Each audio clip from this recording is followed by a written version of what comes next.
तमाम कयास और खबरों के बीच तमिलनाडु में विजय की सरकार बन चुकी है। शपथ ग्रहण भी हो गया है। इस बीच विजय और तमिलनाडु के पूर्व उप मुख्यमंत्री उदयनिधि स्टालिन का एक वीडियो सामने आया है। लेकिन जिस वीडियो ने सबसे ज्यादा सुर्खियां बटोरी वो था विजय का पूर्व मुख्यमंत्री M.K. स्टालिन के चेन्नई स्थित घर जाकर उनसे मिलने का वीडियो। विजय वहां पहुंचे तो स्टालिन और उनके बेटे उदयनिधि स्टालिन ने उनका गर्मजोशी से स्वागत किया, जिसके बाद यह वीडियो खबरों में छा सा गया। दरअसल इस वीडियो के वायरल होने का सबसे बड़ा कारण था 10 मई को शपथ ग्रहण के दिन आया विजय का एक बयान और उस पर स्टालिन का जवाब था।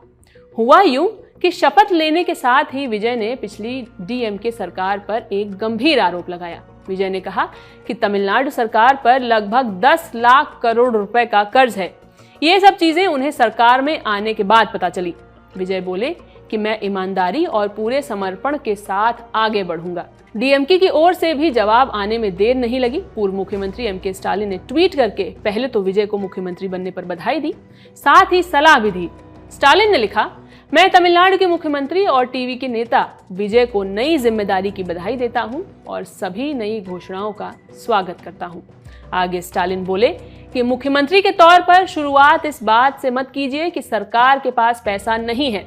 सरकार के पास पैसा है, जरूरत सिर्फ उसे लोगों तक पहुंचाने और सरकार चलाने की काबिलियत की है। अपनी सरकार का बचाव करते हुए स्टालिन ने कहा कि कोरोना और बाढ़ जैसे संकटों के बीच केंद्र की बीजेपी सरकार द्वारा की गई अनदेखी के बावजूद हमने पिछले 5 सालों में बहुत सारी योजनाएं लोगों तक पहुंचाई। 10 लाख करोड़ के कर्ज वाले बयान पर स्टालिन बोले कि तमिलनाडु पर कर्ज तय सीमा यानी परमिटेड लिमिट से नीचे है और इसके बारे में फरवरी में पेश किए गए तमिलनाडु सरकार के बजट में भी बताया गया था। स्टालिन ने आगे पूछा कि क्या आप ये नहीं जानते, उस जनता को धोखा मत दीजिए जिसने आपको वोट दिया है। विजय पर तंज कसते हुए स्टालिन बोले कि आप वही हैं जिन्होंने कहा था कि हम सिर्फ वही वादे करेंगे जो पूरे किए जा सके। आप अभी सरकार में आए हैं, हमें उम्मीद है कि आप हमारी तरह जनता से किए गए वादों को पूरा करना सीख जाएंगे। जब से विजय की पार्टी टीवी के जीती है, विजय और स्टालिन के बीच के संवाद काफी खबरों में रहे हैं। जब विजय को राज्यपाल ने 2 बार लौटा दिया और कहा कि पूरे 118 विधायकों के साइन लेकर आइए, उस वक्त स्टालिन ने ट्वीट किया था कि लोकतंत्र के लिए अच्छा होगा कि विजय को सरकार बनाने का मौका दिया जाए। स्टालिन ने यह भी कहा था कि अगर विजय की सरकार बनती है तो हम 6 महीने तक सरकार को पूरा मौका देंगे खुद को साबित करने का। अब थोड़ी बात विजय की भी।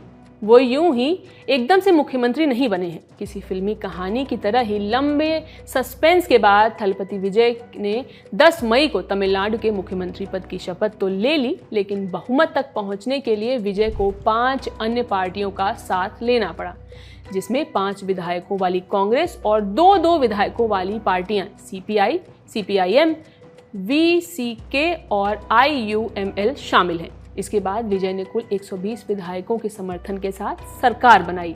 वहीं दूसरी तरफ स्टालिन के नेतृत्व वाला DMK गठबंधन चुनाव हार गया। DMK पार्टी को कुल 234 सीटों में से सिर्फ 59 सीटें मिली, जिसके बाद वो दूसरे नंबर की पार्टी तो बनी, लेकिन स्टालिन खुद अपना चुनाव हार गए। वहीं 2021 के बाद मुख्य विपक्षी दल रही AIADMK को सिर्फ 47 सीटें मिली। विजय राजनीति में बिल्कुल नए हैं। 2026 के विधानसभा चुनाव से ही उन्होंने तमिलनाडु में अपनी राजनीतिक शुरुआत की और सरकार भी बना ली। लेकिन विजय तमिलनाडु के पहले एक्टर मुख्यमंत्री नहीं हैं। उनसे पहले भी मशहूर तमिल एक्टर MG रामचंद्रन साल 1977 से 1987 तक 3 बार तमिलनाडु के मुख्यमंत्री रहे हैं। उनके बाद तमिल सिनेमा की अभिनेत्री J. जयललिता भी अलग अलग समय पर करीब 6 बार तमिलनाडु की मुख्यमंत्री रहीं। फिल्मों से राजनीति में आए दोनों नेताओं ने एक सफल राजनीतिक पारी खेली। अब देखना यह है कि विजय कहां तक सफल हो पाते हैं। ये खबर जुटाई थी हमारे साथी नीतीश ने। मैं हूं शिवानी। बने रहिए द ललन टॉप के साथ। शुक्रिया।